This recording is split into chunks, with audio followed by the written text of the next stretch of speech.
if your relationship at home is entirely unsatisfying sexually, what are you supposed to do with that? Nothing? You're supposed to just bear it? I mean, in one way, the answer is yes, because it's your marriage. But another way is, well, what, that's all the fight you've got in you? You're going to just let the erotic element of your life die and accept everything that goes along with that because you're not willing to cause a bit of trouble to ensure that it's maintained? And, and we're not very good at thinking these things through consciously. And people are bad at negotiating, period, as far as I can tell. But they're particularly bad at negotiating things that are deeply private. How much do you want your partner to know about you anyways? It takes a lot of trust to have a real conversation about what you need and want. That all romantic interaction should be spontaneous. It's like, well, if that's your theory, then you might as well just give up right now if you're going to get married, because the only reason you can think that is because you don't have enough responsibility to make romantic entanglement virtually impossible. And what happens when you're married, especially when you have little kids, is that, and you both have a job, let's say, is you're so busy that the probability that you're going to find time for spontaneous mutual interaction decreases to zero.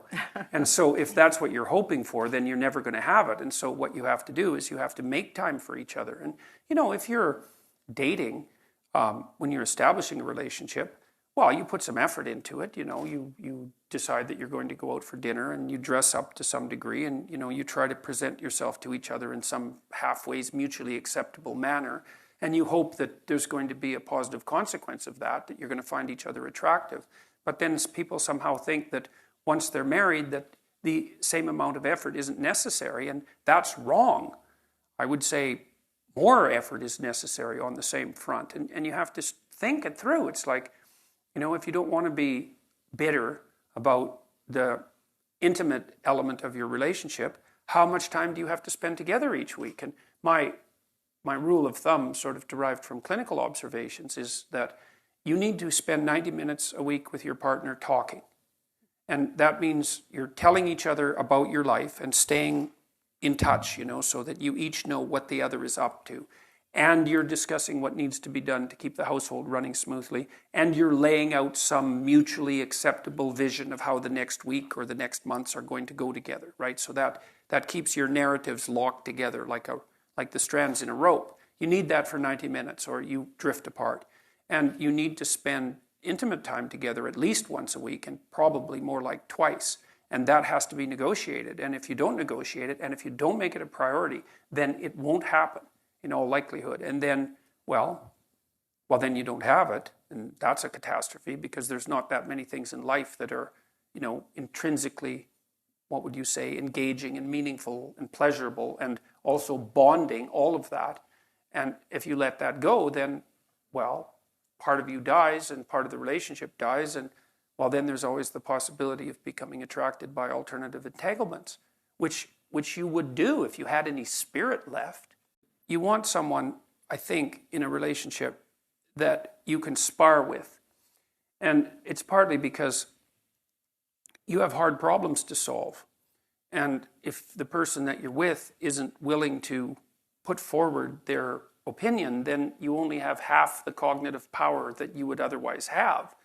And hopefully you find someone who's interestingly different from you, like not so different that you can't communicate, and you have to be careful of that, but interestingly different, and then hopefully they have the ability and the will to express their opinion, and then, well, then it's, then your interest stays heightened, and there has to be that tension in a relationship.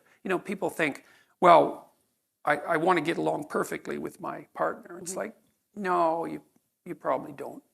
You just get bored, and then you go looking for trouble. And so you want a little bit of trouble in the relationship, and a little bit of mystery, and a little bit of combativeness, and the ability to exchange opinions forthrightly. And I trust her, which is a huge element. I mean, when we finally did decide to get together permanently, we were both in our later 20s. And, one of the things that I had learned by that point and insisted to her about was that we had to tell each other the truth. And we've been good at negotiating, which is, what do you want from a partner fundamentally. What do you want and need? I mean, the first thing is that, well, hopefully, you, like I said, you're blessed with the fact that you find each other attractive. And I think it's very difficult for the relationship to begin or proceed or sustain itself without that. But having that, then what do you want? Well, you want someone that you can trust. You want someone that you can build a view of the future with. And you want someone that you can negotiate with. And that's very hard to negotiate with people because they have to tell you what they think. They have to know what they want or figure it out. They have to tell you what they want. They have to be satisfied when they get what they want, which is also a very difficult thing to manage. And you have to continually update that because your life goes through different stages. And